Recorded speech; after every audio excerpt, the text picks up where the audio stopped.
पिशवी आहे. माझ्या शाळेचे नाव जिल्हा परिषद प्राथमिक मराठी शाळा काटलावडकी आहे. मी आज तुम्हाला एक गोष्ट सांगणार आहे. माझ्या गोष्टीचे नाव आहे शिस्त आणि यशाचा रस्ता. एका मोठ्या शहरात एक समीर नावाचा धावपटू राहायचा.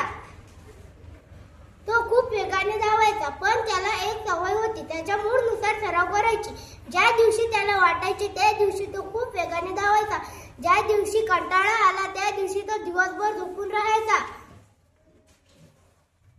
त्याच्या सोबतीला रोहन नावाचा दुसरा मुलगा, तो समीर इतका वेगाने धावू शकत नव्हता, पण तो खूप शिस्तप्रिय होता.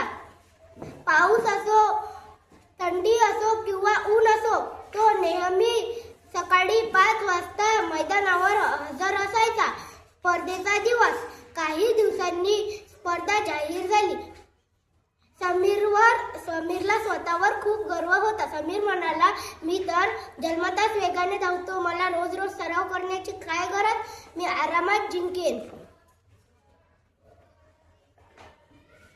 स्पर्धेच्या आदल्या दिवशी पण त्याने रात्री उशिरापर्यंत चित्रपट पाहत बसला. दुसरीकडे रोहन, ज्याने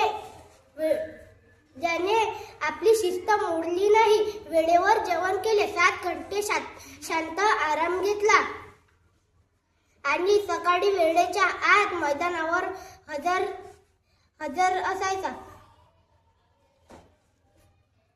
मैदानावरील स्पर्धेचा निकाल. स्पर्धा सुरू झाली.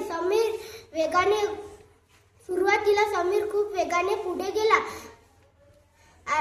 पण त्याच्या अर्ध्या रस्त्यातच पाय दुखू लागले. रोहन मात्र एकाच लयीत न थांबता धावत राहिला. शेवटी रोहन जिंकला. बोध.